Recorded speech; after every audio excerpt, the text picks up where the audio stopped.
Om.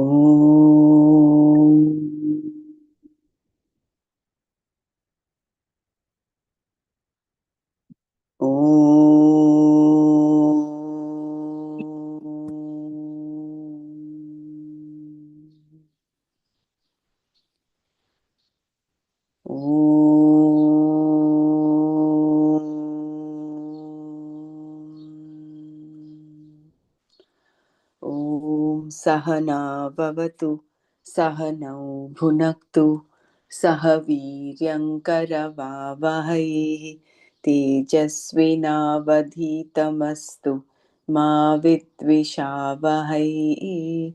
Om Shanti Shanti Shanti.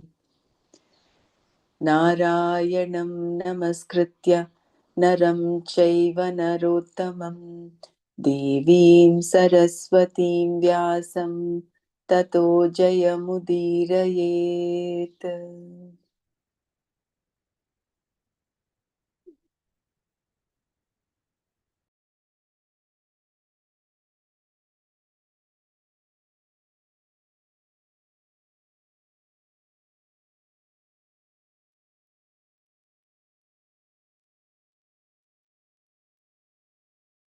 Jai Gurudev.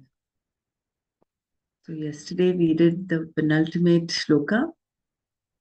We did the 42nd verse and the 43rd. That is the last one. We just go through the verse once. They will do a bit of manana on these two. Indriyani paranyahu Indriyebhyah param manaha Manasastu para buddhihi Yo buddhi paratastu saha Manasastu para buddhihi Yo buddhi paratastu saha. They say that the sense organs are superior to the body, the mind is superior to the sense organs, the intellect is superior to the mind, whereas the one who is superior to the intellect is he, the Atma.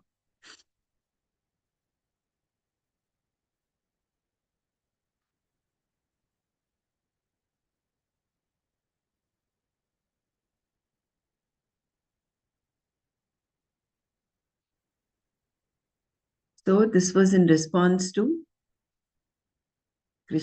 Arjuna's question of what impels a person to do improper actions.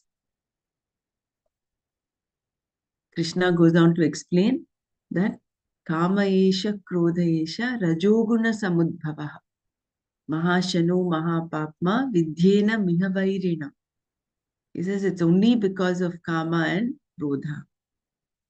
Kamo karshit, manyur karshit. Then he goes on to say where is this Kama located? It is located in the senses, mind and buddhi. And then in this shloka, 42nd, he gives the ascending order of superiority. The senses are superior to the physical body because they are more pervasive than the physical body. And more subtle and more pervasive than the senses is the mind. And then the intellect, because of its decisive nature, is superior to the mind.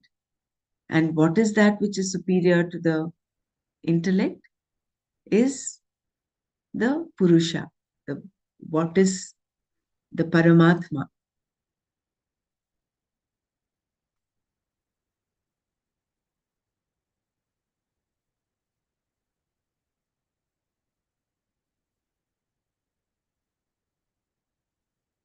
So we did this twice over yesterday. Let me know if you want me to do the 42nd verse again. If not, we'll go on to the 43rd. So the buddhi is therefore definitely superior to the mind. And desires is destroyed by recognizing you are limitless. So once you know and you are reveling in the Paramatma,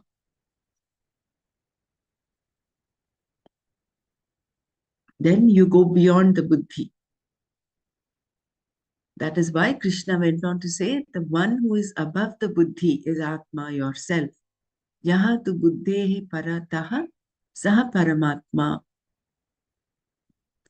So, although we require Dhamma and Shama to take care of Kama, that alone is not sufficient. You require tact, you require maturity, dispassion, and understanding and jnana to realize that you are Paramatma.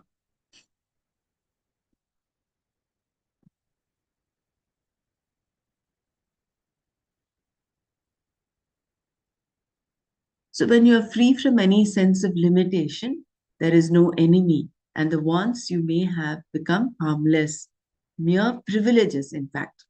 Your mind is there, and you have the privilege of desiring. Desiring is a privilege.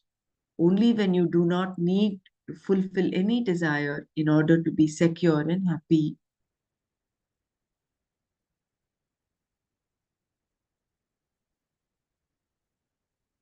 Lastly, Krishna said, Evam buddhe param buddhva samstabhyatmanam jahi shatrum mahabahu kamarupam durasadam.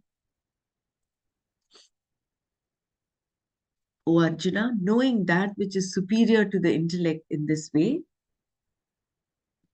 having made the mind steady with the buddhi, destroy the enemy that is in the form of desire, that which is so difficult to understand.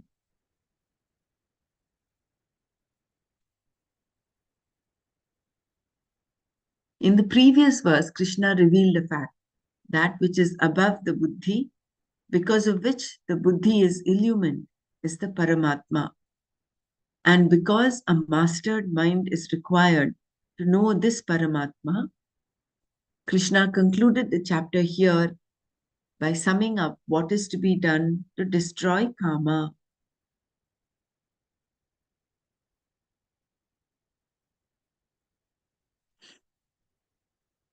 The senses and the mind are in the hands of the buddhi alone because the buddhi is superior to them. Therefore, the buddhi is their master.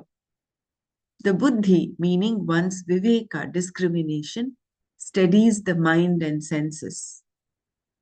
Therefore, he said, Atmanam Atmana Samstabhya Shatrum Jahi.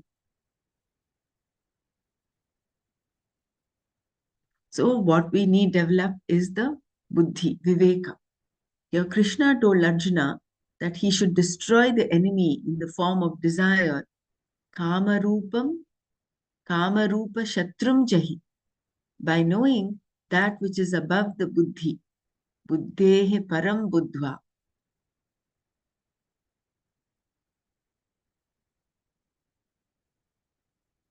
So we require the buddhi to steady the senses and the mind. And how do we go beyond the buddhi to actually destroy the enemy called kama? Is to know what is above the buddhi. To destroy an enemy outside of oneself is relatively easy, especially for Arjuna, who had so many special missiles at his disposal. But to destroy this inner enemy, kama, requires tact, maturity, dispassion, and understanding. To indicate that Arjuna had these resources, Krishna addressed Arjuna as Mahabahu, one who is mighty armed.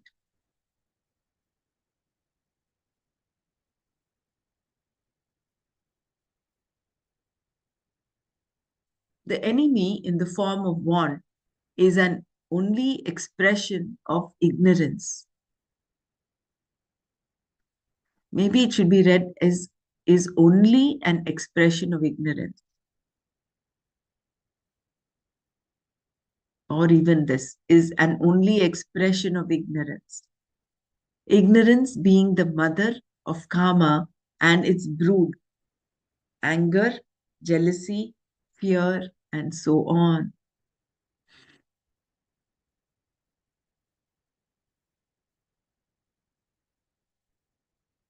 Therefore, To destroy the enemy, one must destroy ignorance, which can only be done through jnana, knowledge. This enemy is said to be durasada here, that which is very difficult to understand. It would seem that desires should be very easy to understand since they just appear. But this is not the case because every desire has a desire behind it. There is always a reason for liking something, and there is a reason for the reason. Therefore, there is no end to the desires that are there, all of which is to be understood.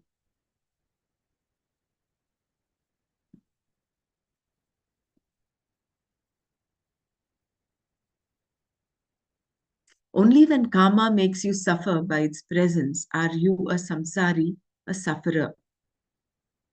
With knowledge, you can enjoy the presence of a karma. Even if you are surprised by it, you can also be amused. You can either go with it or you need not go with it. When you step outside of your desires in this way, in terms of knowledge, all your desires becomes privileges for you.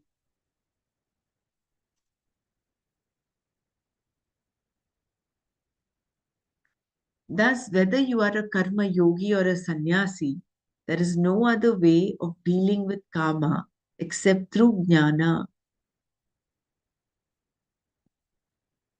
So, what is required is understanding, that is knowledge. What better way for Krishna to have made this point than to conclude this chapter entitled Karma with Jnana, the only true conqueror of the enemy of desire. Jai Gurudev, can you give the example how it became the privilege? The desire will become privilege. It means we are in knowledge. Yeah. Yeah. So there are two categories. One is of an aviveki, ajnani, who is caught up in the desires, for whom desire is a mahapapma. It's a maha nitya vairi. It's a permanent enemy. For this person, unless he fulfills his desire, he is not happy. He is under the misconception that only if I fulfill my desire, I will be happy. Because all his desires are stemming from the sense of limitation. Whereas there is this jnani, or there is this mature person who understands that he is limitless. He has this, he is above the buddhi. So he is using his viveka and vairagya to the fullest, and he is happy with himself. So when such a case, desires then, if at all they crop up, they are a privilege.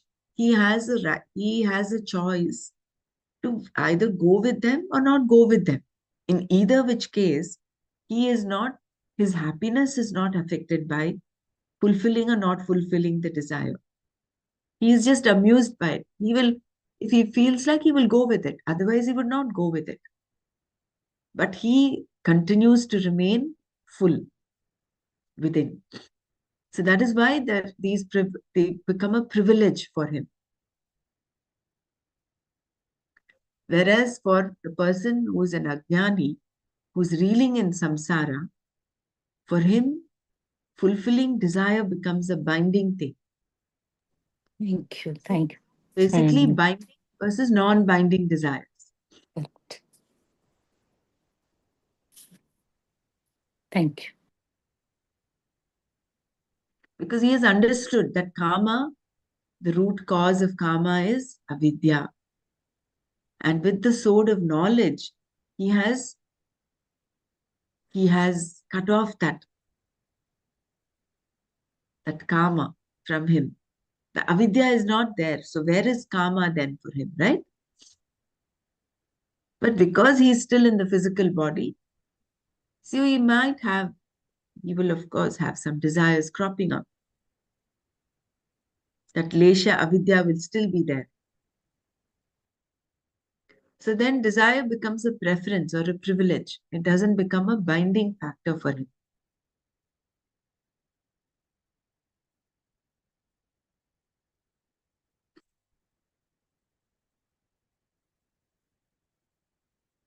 So let's do Manana on this.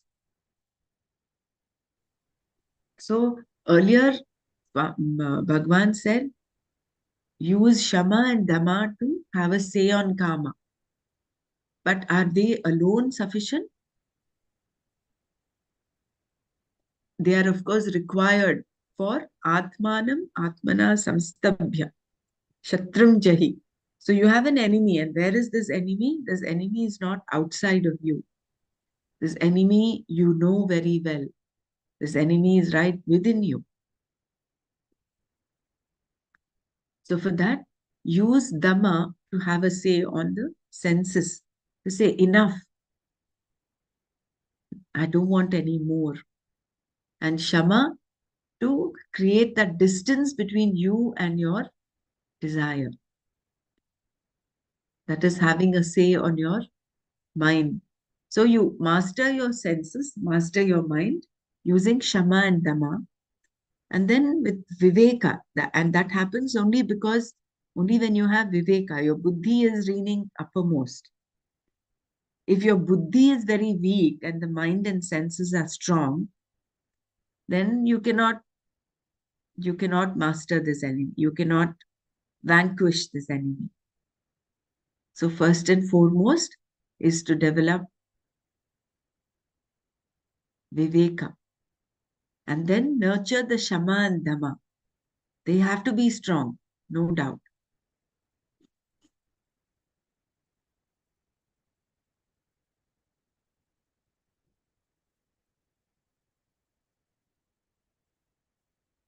So let's share our thoughts on this before we go on to the last.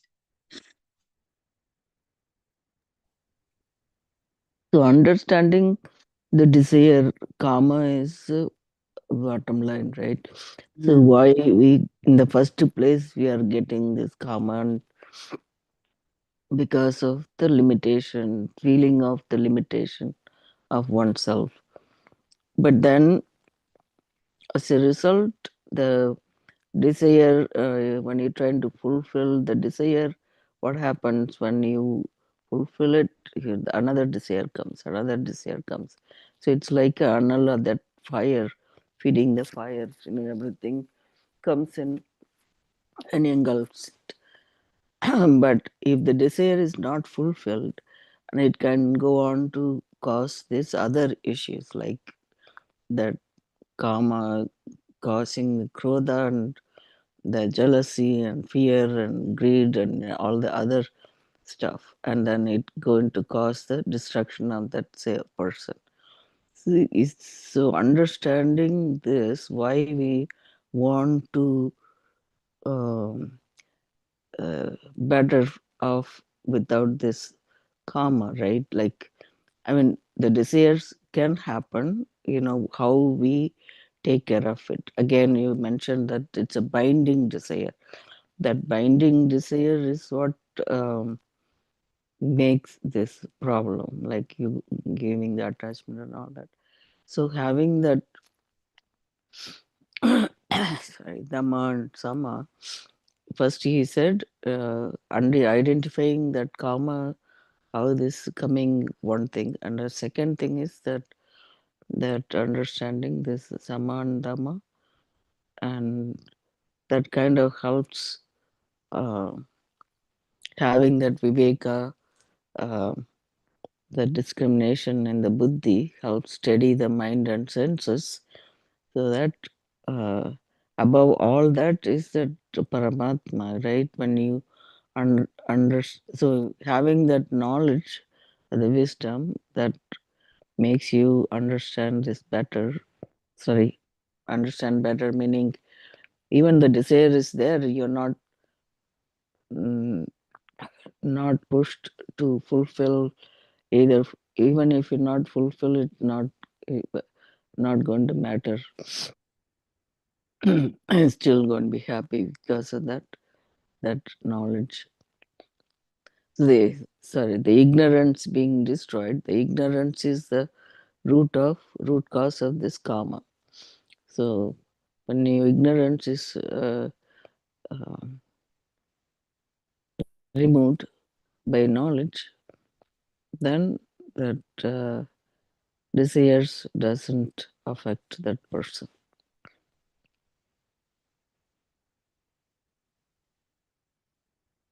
So you Very have nicely put. said Yeah. that, like, uh, so desire can be there all the time, but we have to understand and then try to really find out this desire need to be fulfilled or not, and that kind of inquiry kind of helps us to uh, get through this problem.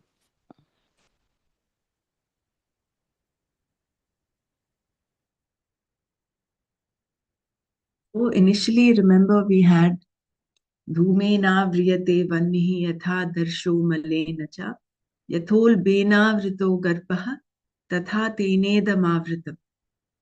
Then avritam jnanametena jnanino nityavairina Mm. kama rupena kaunteya dushpurenanalena cha. So Mm. the three gradations, how it's covered. Right, One right. is the smoke covering fire. Mm. Second The is three the things, dust right? covering the mirror. Mirror, yeah, Then dust, the feet is being covered by the covered womb. with pregnancy, the uterus, yeah. Mm. Yeah. So for some desires, you just simple vichara is sufficient.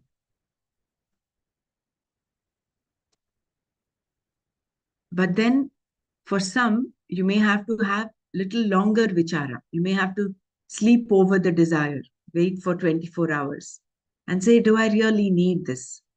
You may Yeah. have all the wherewithal, you may have the money, you may have the resources to buy certain things. And the mind can give you 10 different reasons why you have to get that. But is it really required? Mm. Is Right. it Those three is it kind of going to be example is really yeah. matters, right?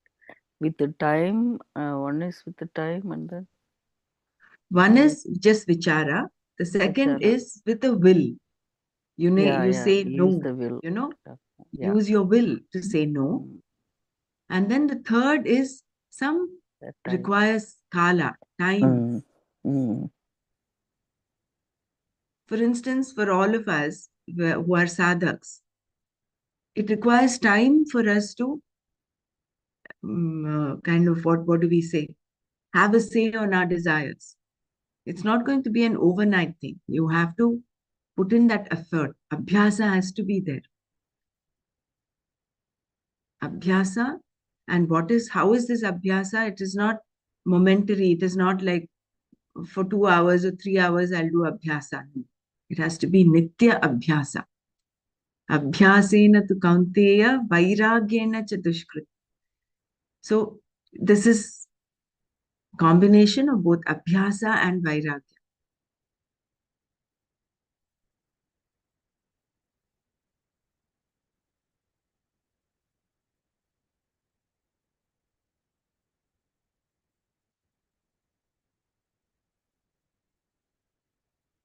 And this is where the free will comes in.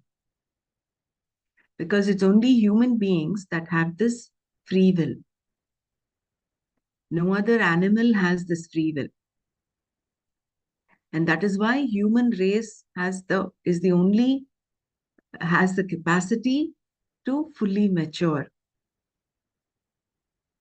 to gain this realization that I'm none other than Atma or Brahman. But whether or not we utilize this human birth to, I would not even say achieve this goal, to realize this is totally up to us. Like those three things, we have the free will gives us a capacity to do, not to do, or to do differently.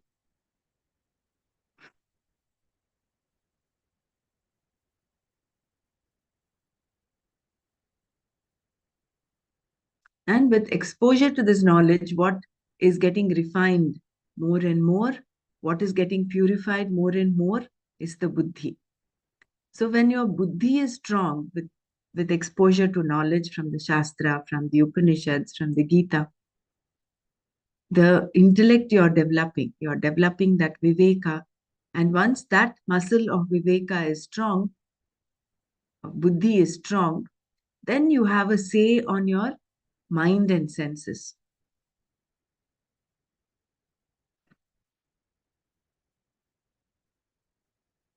And then you go even beyond the intellect by recognizing that you are limitless. Then And that we is what have the will, but how do we strengthen this willpower? Right. Mm. That is one thing, sometimes you let go. Yeah. So that will be strengthened by Bhagwan gave the examples, Swamiji gave the examples of Mm. fasting, of Fasting. not speaking for a few hours a day or for a day. That is one. Or the tapas, all the tapas that we do Mm.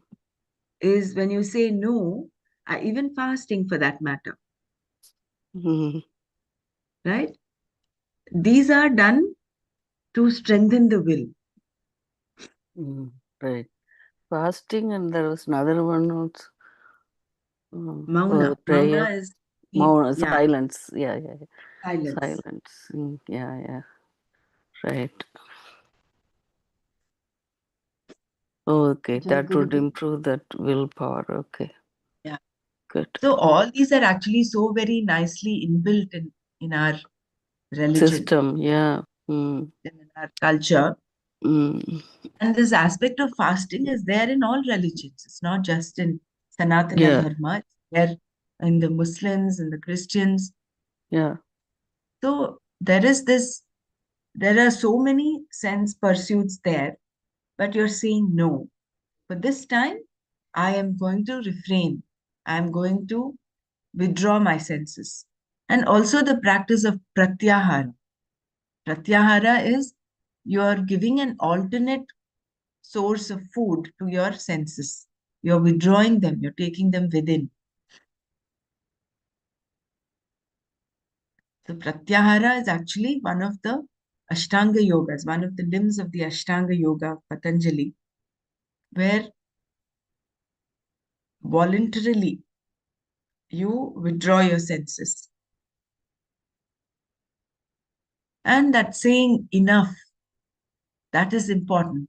And that enough, that saying no, that Swamiji very beautifully said, when you say no, when you're exercising your will, someone is asking you to come here or, do something, and you are not able to do that. So when you say no, he says one half of the no is for the other person, the other half is to your own self, to your own mind and senses. Yeah, You're saying saying no, right? Yeah. Mm. saying no. That is, Mm. you're exercising your will. Mm. So I have to write, I remember this. Mm. Right. And that's why Gurudev said skillfully say no. Means you should not, means positively you should say like that. It can happen or not happen. Means you will not feel that that lack in yourself also.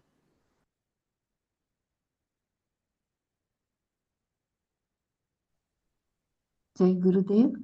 A very small, beautiful example of Sant Tulsidas and his wife Ratnavali.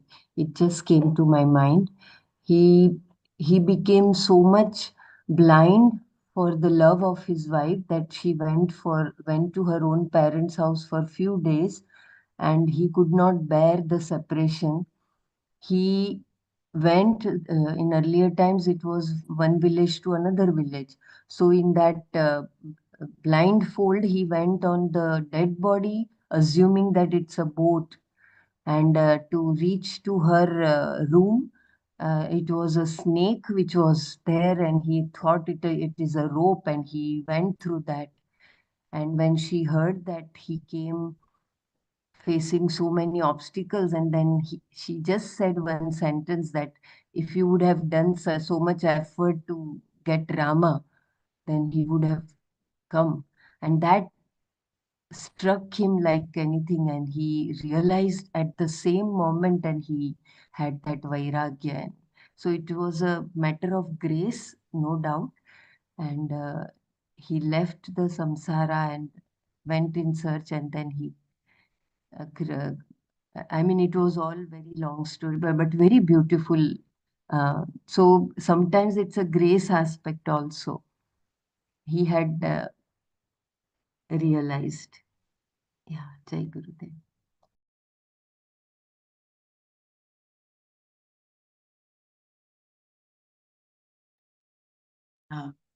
That is true. Yes, Jai Gurudev, many times it so happens that you desire something that it gets fulfilled. And that time I realized that, oh, such a trivial things we keep asking. If I had asked something like moksha at that time, maybe it would have been fulfilled. Uh, but we are stuck into small desires.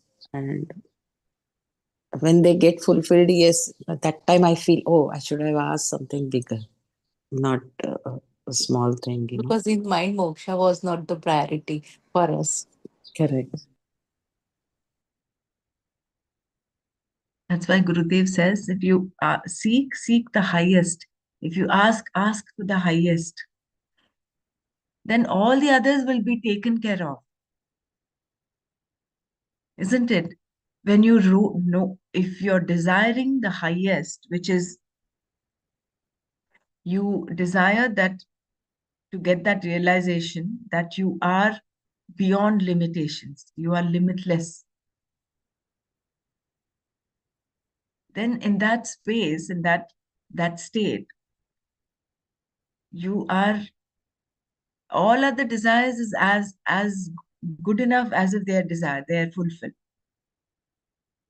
Then you're not caught up, you're not entangled in this worldly suffering of samsara.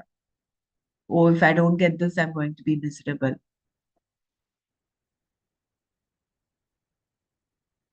That is why the practice of karma yoga. So karma yoga tells us what? There are three aspects to karma yoga. One is doing it as a yajna, doing whatever we're doing as yajna. You recognize Ishvara, divinity everywhere. Everything is given to you. Even this ability to speak is given to you. This ability to understand is given to you. Ability to cook, to clean, to whatever, go and do a job. All that is given to you by the one Ishvara. So there is that devotion that comes in. And when you do things with that yajna bhava, and whatever the result is, you're taking it with that prasada buddhi, no matter the outcome. I will take it as prasada from Ishvara, from the Lord. Then what is happening? You are, all your desires, of course, desires require for you to act, but all your desires are transforming from being binding desires to non-binding desires. Because that prasanna cheta is maintained, that pleasantness of the mind you're maintaining by not getting ruffled by the outcome of your actions. And even before you desire, that desire gets fulfilled. Yeah, that might happen. That is a siddhi. That as you go along, it might so happen that your desires get fulfilled even before you even think about it.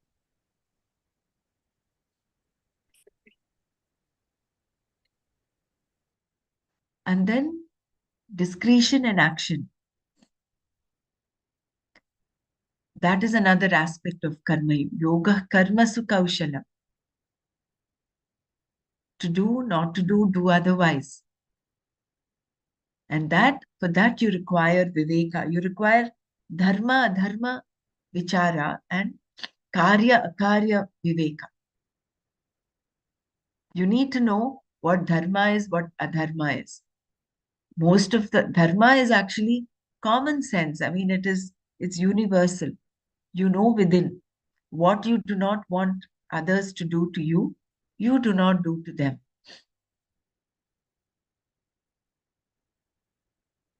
And then this Atma Anatma Viveka. What is real, what is unreal. So these two will help you take the right decision, discretion and action. And then you have the Dukkha Samyoga Viyoga, the dissociation from the association with pain. That will come later in the 6th chapter, I think. But Karma Yoga has these three beautiful aspects.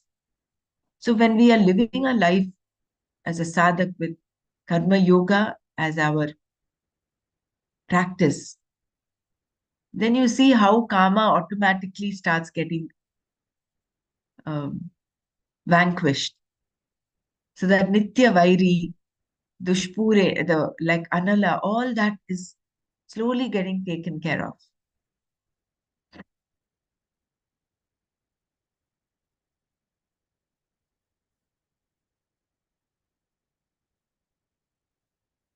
The only problem is we have these concepts, but the mind is so slippery.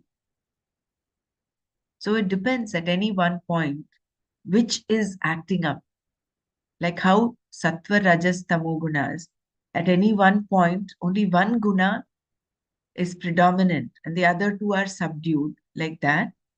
Which of these, the senses, mind, or intellect, which of these is reigning uppermost will depend upon how our activity is, how we either become a slave to desires or become a master of the desire. So excuse me, I had the question about not the desire, but this karma yoga itself, right? Like we've finished the karma yoga now. The thing to take care of that you said the kaushal, what is it Kaushal, called? kushala, Kaushala and is it Maushalam or Kaushal? kaushalam. Yoga Kau- karmasu kaushalam. Yoga karma the Kaushal, right? So discretion and with action, right? And the other one is the uh, there's two things in that same sloka. Yoga karmas. So Kaushalam, and then I mean you have to have discretion in your action, but then before then the action itself I forgot. The action itself Look at the is done book. with the yajna bhava. Yajna Bhava, right. This when you're doing this binding desire, right? Binding desire is that more like the desire itself doesn't come as a binding desire or non-binding desire. Desire is desire, right? But when it becomes binding means we are so attached to it, it's like to come on, it has to be done, otherwise you're not going to be happy or something like that. That's more binding desire, right? But a Yes. non-binding desire is like where like Vyasa, they gave example of Krishna doing teaching Gita, doing like driving the chariot and all that. But he doesn't have to do it, but then he's doing it for whatever benefit of others. Is that what makes it non-binding desire? I mean, when we do have desire, right? Now this thing, all reading this, all this, now it come to me like, oh, then what do I do? All the if the desire does come, but non-binding means that we Non-binding means it is like a are not privilege. It has, not yeah. attached to it. Mm. Even yeah, okay. If it's not fulfilled, you're not perturbed with it. You will not be perturbed. Yeah, okay. Here again that Shreyas Prayas will come, right, Pramaraji? Mm. Then when Mm. you are self-centered, you will be fulfilling only the desires related to you, yourself, your family. But when it is you are thinking about Samatvam Yoga Uchyate, when you think that the whole world is your family, then you extend that desire to the every member of the society, and that Yeah, becomes then the Shreyas. You will be yeah. out of the selfish motive. That thing is there, Then, no, in Karma Yoga. Parasparam bhavayantaha. You are, see, there are three, and the other aspect is interdependence. You are not living alone like a alone entity. You are dependent on so many other things. So you recognize this interdependence. Yeah, You require, interrelated and interdependence. yeah, Yeah. Mm. interdependence. That is why it is said, no, if a person um, uh, does a yajna or eats without offering the food to the Lord, it is like he's stealing it. He's equivalent to a thief. So you have to propitiate the devatas. You have to do your bit, whether you're a nut or a bolt. Your that particular time, at that point in time, what is your role and responsibility? Unless you fulfill that, and that is why that beautiful verse, Swadharme nidhanam shreya paradharmo bhayavaha. Even your own job done improperly or death in your own job is better than doing another job in a better way, or doing another job perfectly. In the sense, you recognize what is your duty. And Swamiji very beautifully said, if everybody does their duties, there will not be any rights. You will not be fighting for rights. Because when you do your duty, the rights of others are being fulfilled. If I do my duty correctly as a mother, the right of my child is taken care of. The right to be loved, the right to be nurtured is taken care of. So the question of rights will not come if everybody in society does their respective jobs. And that is why the Varnashrama was created, which of course unfortunately went into a lot of controversy and a lot of misinterpretation. But then, given that particular time and place, it may not be relevant. Varnashrama may not be relevant in the modern times, but knowing what your role is, what is your responsibility, and fulfilling it. So that in this beautiful universe, everything is interdependent. That's where the Swadharma made, if you do your role, eventually it takes care of everything. Everybody Mm. does their own role, Correct, right? correct. Yeah, So that will it's be how, harmonious. No, yeah, everything is in harmony. right. Then it becomes interrelated, interdependent, Mm. because that's why the Varnashrama was there before, but now, like the other day, I was giving that example, right?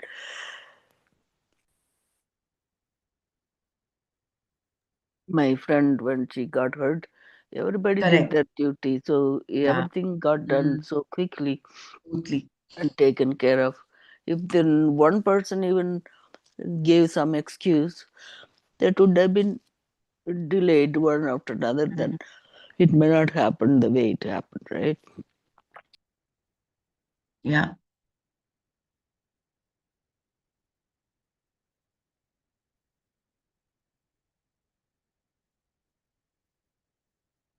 So anybody else wants to share?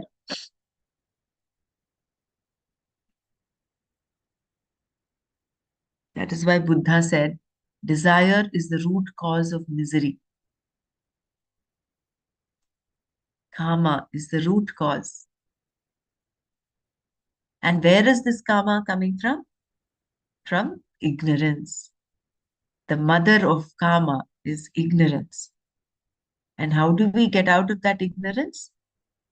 By understanding, with knowledge. And you require tact, you require skill, you require vichara and viveka, vairagya, shama, dama, shat sampatti, and that mumukshutvam. Unless you have that mumukshutvam, how are you going to be directing all your activity? You'll only end up being an ethical person. You will not have moksha as your end goal. So the pillars of knowledge, so beautifully put up. You know, the ancient the lineage of masters, you can never ever be more grateful to them. If not for them laying down the path so beautifully, with so much of clarity, we would not get these steps. They've just You mean laid out the the path for us. samadhama, is that what you're Yeah. talking about? Yeah, Sat I'm talking of sambhatik.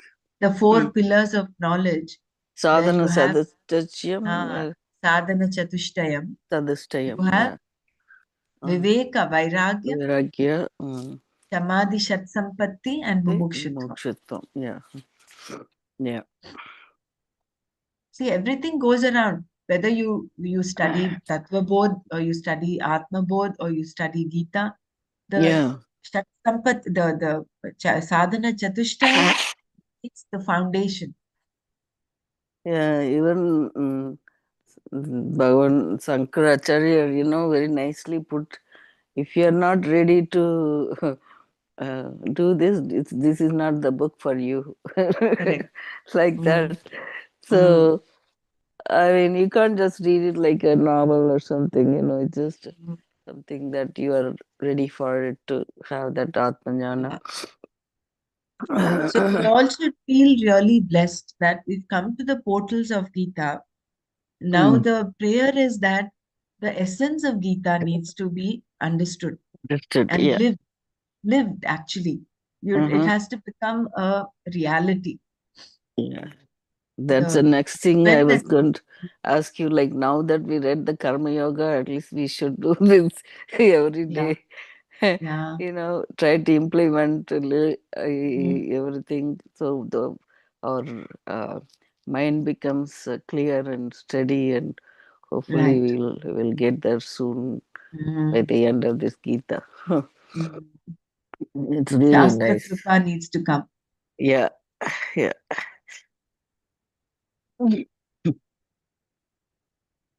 Yeah. So we'll read the meaning of Om. Om Tat Sat iti Srimad Bhagavad Gita Su Upanishadsu Brahma Vidyayam Yoga Shastre Shri Krishna Arjuna Samvade Karma Yogo Nama Tritiyodhyayaha. The meaning of Om. All the chapters in the Gita end with the above words, the only variation being the title of the chapter. In the expression Om Tat Sat, Om is the name of Brahman, a phonetic name for the Lord. Apart from this, linguistically, that is grammatically, this term has a meaning too. It means that which protects everyone, that which sustains everything. So this is the literal meaning is Avati Rakshati iti Om. Whereas the implied meaning is that it is it's Brahman. Phonetically, is the first and basic sound that you make when you open your mouth. Ah, thus, is the first letter of the Sanskrit alphabet. Also, when you close your mouth and make a sound, what comes out is the sound mm. And in between, there is rounding off sound oo. A plus oo is O, which along with is Om. All forms, all objects have names, and all names are words. Words, even the longest ones like supercalifragilistic expialadoshas are nothing but sounds.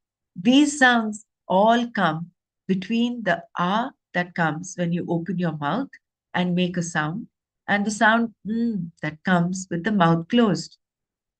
You cannot make any further sounds after this letter. Thus, these are the two sounds within which all sounds are produced. Such a beautiful explanation, right? So, and is the first sound that you make when you open your mouth, and is the sound that comes when you close your mouth. So, all sounds are in between these two. Given that the Lord is the Lord of everything, his name should be Om. And to account for the everything, the oo is inserted in between. In this way, Om becomes the name of Bhagwan, the Lord. Also, each of these three letters has been loaded by the Shastra to stand for the whole. This practice is called Aropa in Sanskrit. Just as a country's flag represents its constitution, here the A represents the entire gross world, Sthula Prapancha. The U represents the entire subtle world, Sukshma Prapancha, meaning the mind or inner world. And the represents the unmanifest condition, like in sleep, when everything resolves, and on waking again comes out.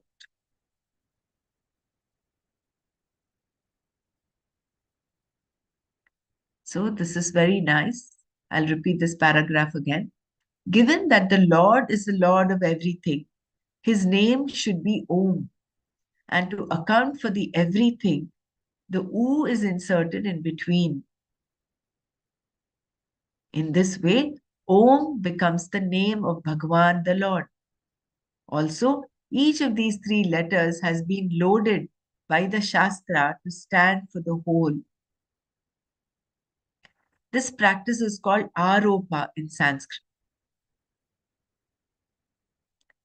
So just as a country's flag represents its constitution, here the A represents the entire gross world.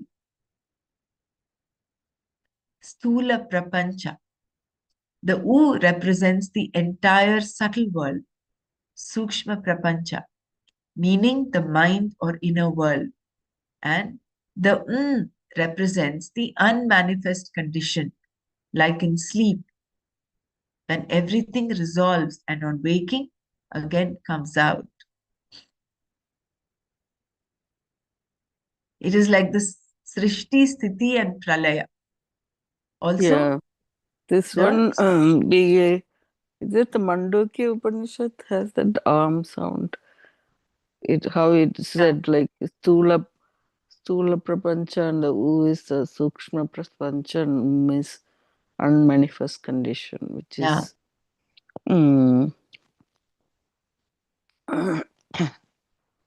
subtle Sukshma Karna Sarita.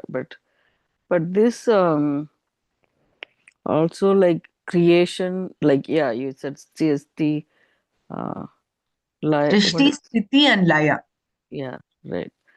That is what that is. Like in the Nabi is more like a creation, and then the here the sustained the U sound and the Yum sound is more like Mm. So, Actually, we can, Brahmaraji, is there yeah. any, do we need to, when we chant Om, is it like, I think I remembered in one of the advanced courses, it was said that you have to reduce the sound and then we have to, that I did not understand. Do we have to be aware of that, that how long each sound should be?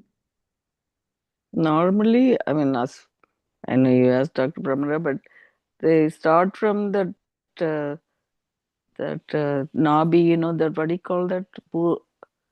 That chakra to Anahata chakra is the A sound. From Anahata to Vishuddhi chakra is the U. From there to Agni chakra is sound. That's how it's been taught. I don't know about mm, differently. No, a nice perspective. There's so Yeah, much that can be talked and discussed about Om, right? So, what is A Uma? It is supposed to be one third, and one third. So, one third. usually U together form O. Mm. So, the O is to be two thirds, and M is one third of the whole chanting. When you say Om part, right? But that When you say Om.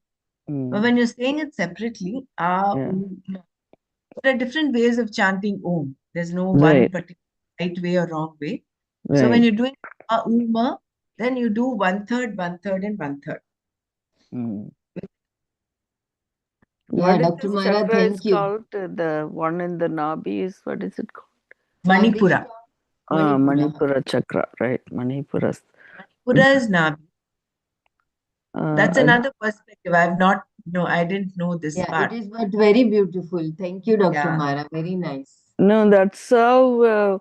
I don't remember exactly when I did because we do the yoga class in YMCA. I go. I mean, they everybody does it little differently, but this is how I learned it when I read from this one chakra to that this chakra you say because is to take care of it related to the creation, like she said, Srushti. So it goes to lower part of the body. When you say sound, sometimes people just say akara. That will be a whole inhalation, and then when you exhale, you say continuously. That will then you concentrate on this Manipura chakra, then it will be helping your lower end of the body, lower part of the body. And then the middle part of the body, like your abdomen and chest, would be the oo sound. Then when you say ukara, that whole time. And then sound when you do that, be more like upper part, like your head and consciousness or whatnot. So that then they do it together, sound together. When you do it together, that I just do it this way. I don't remember exactly where I learned it. That's how I remember this. But like you said, when you say Om, they always have confusion, right? We talked about this even in the very beginning of the classes. Yeah, you don't say it sound for a long time. Like you said, like two thirds and one third makes sense. They also do when you say it louder, right? This is at least in this why they talk about like same way you say or louder, and also followed by you say it in the mind, same inhalation and then say it in the mind, so it's your body and mind is connected with this sound, so you're in sync with it. So everybody has their way of doing it. That's a yoga we've been taught in the class here. So we'll stop here. We have some more to do about the dialogue between Krishna and Arjuna and a little more about Om. We'll take this up tomorrow, and tomorrow we'll do the whole chanting of the karma yoga, and then we'll do the The the meaning. meaning, right? Yeah, Meanings, the yeah. one. Separate We'll do yoga. that. Yeah. Correct. So we'll do that. So that will kind of wrap up and summarize the whole karma yoga. We get that in perspective. And then mostly from Sunday, not Sunday, today is Saturday, right? Yeah. Mm. From Monday, we will start Fourth chapter. fourth chapter. Mm. Nice. Jai Making Gurudev. progress. Thank you. Progress, is, of course, finishing pages is one progress, no doubt. But I yeah, clear this is pages, Manana really helps, right, and Dr. Brahma? Maybe time yes, to time we have to quiz ourselves a little bit correct. backwards Yes, I and know. then share the experience. It's also Yeah, nice. yeah. Yeah. Om Loka Samasta Sukhino Bhavantu. Om Shanti Shanti Shanti. Om Tat Sat Shri Krishna Arpanamastu. Jai Gurudev. Okay, good. Thank you.